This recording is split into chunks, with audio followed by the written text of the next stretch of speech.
Cue the music. Let's go. I'm your boy, Ro, managing editor for the OBB Legend and OG member of the Orange Bowl Boys, and welcome to a baseball edition of Student of the Game. On the screen, Blake Hollywood Cyr, and he's been searing the baseball.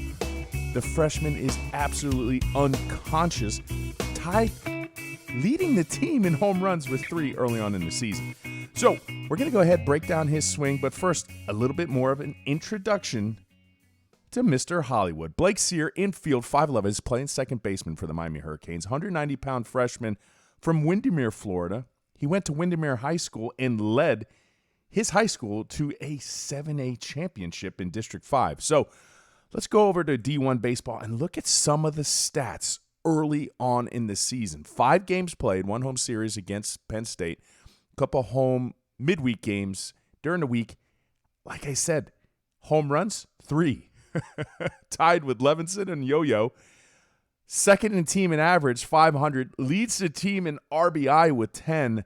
Like I said, Blake Cyr is absolutely unconscious. So I wanted to go over and take it to the baseball side.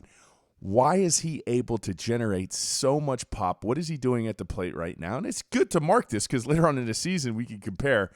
For those of you who don't know, obviously you're like, Ro, what is this? This isn't a football video. This is a baseball video. Yes, I was a St. Thomas Aquinas quarterback, but I did play professional baseball for the Texas Ranger organization. I was there for several seasons. Hitting baseball actually was my first love. So I want to go ahead and look at a few things right here with Blake Cyr's setup. Obviously, he's going to hit this home run to right center. So anytime that you're hitting pop, Oppo Tacos, yeah, you're hitting it right? Because if you can have power to all fields, and when you can have a second baseman power to all fields, kudos for Gino DeMari on recruiting this young man. So one of the things you're going to see right off with the load, it's a simple load system, and it's what a lot of hitters are going to do. They're going to gather their weight onto their back foot. You know, when I was taught you want like a 60-40 split, sometimes guys are around 70-30. Now, something else uniquely happens too, and I got a little son in baseball, similar load systems, believe it or not, and I like what this belt cue does because I always tell hitters, right, watch the belt. The belt buckle's starting to show towards the catcher. You're going to get into a strong athletic position where the knob faces the catcher, but you're also seeing this counter rotation. Counter rotation is something really big. It's taught on a lot of think tanks like Driveline. They're big activists on having like a 30-degree counter rotation, and that's what they mean. You're getting your hips in an optimal position to be like the lead catalyst. Basically, your power is coming from the ground up. Bigger muscles lead smaller muscles. And we're going to go ahead and continuously watch this. As you see, very good load system. There's that belt cue, right? Chest is kind of, more loose. Hips are engaged, and then you're going to see the magic happen, right? As the foot comes down, and I'm going to tell you where he gets a lot of his power. It's going to be a certain frame. I'm going to back it up just a little bit. Here you go. Right here. What you'll notice is that the pelvis is starting to open up prior to the chest. I don't know if you can see that, but you'll see that the hip is opening up prior to the chest. We call that hip-torso separation, right? When that hip and that torso, and it really goes in all sports. Being a quarterback, too, you see some of the elite power throws, pitchers, what have you, tennis players, javelin. When that pelvis goes first and that chest stays back, that's what allows a lot of hitters to kind of unload their power. When this essentially goes in one piece, you're losing a big piece of the puzzle. A lot of times when you see this frame, you'll hear a lot of baseball think tanks, major league coaches, what have you, hitting coaches. They're going to call this the X factor when the hip goes first. So, and then there you go. Now, I love this frame too because I'm a big head discipline guy. Once that foot comes down, I love it when the head is basically right here and it stays in between your feet.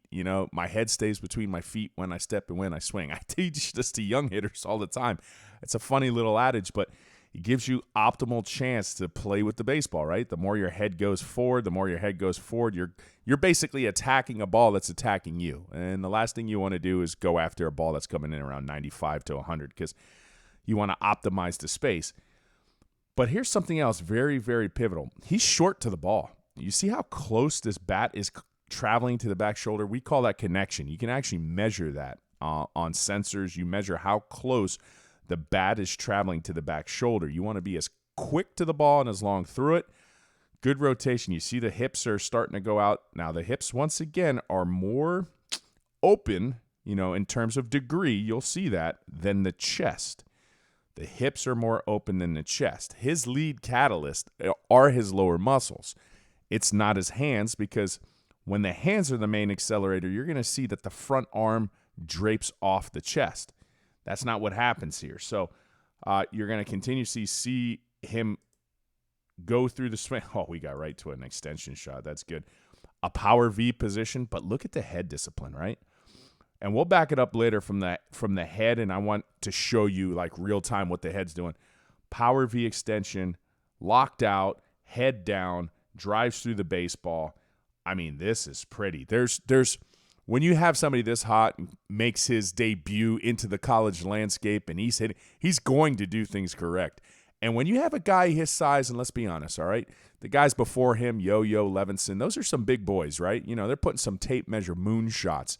But when you got a guy 5'10" in his weight class with power, he's optimally using his body. And I always love watching those style of hitters like the Mookie Betts of the world, because those guys, in order to hit with power, they've obviously learned to use every mechanical advantage in their arsenal. In this case, him using his bigger muscles to lead his smaller muscles. So really like what Blake's doing. I think it's going to continuously translate. He's really extended through that shot too. That is so pretty. Good high finish. And for the old school hitters, that was a Tony Gwynn premise, right? He always advocated, you want to finish high. And I believe it was because he realized you stay on plane typically a little bit better. You're not going to roll your wrist as easily when you're really trying to think about this high finish. So that's something that's translated over the years. And then I just want to kind of go back to the beginning.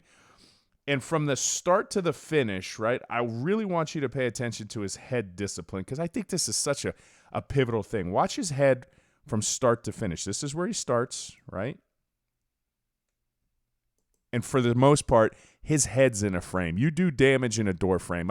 I heard that from an old school hitting coach of mine. You try to do your damage. You could go out behind the door frame, but you want to stay in your door frame. I want to go ahead and back that up just a little bit again, just so you can watch it. What a nice, optimal, perfect swing from the right-handed second baseman. I think, yeah, that head staying in that frame, nice extension through the ball. Obviously drives this out to right center. I hope you enjoyed it. I just wanted to break this down, being another passion of mine. Baseball team's off to a hot start. Should be a fun team. Listen, Canes fans, casual Canes fans, baseball, even if you just go ahead and watch the highlights, these guys are blasting home runs everywhere. They got 15 home runs in 5 games. Go out to the light if you can. I'm your boy, Ro, managing editor for the OBD Legend and OG member of the Orange Bowl Boys. Bang.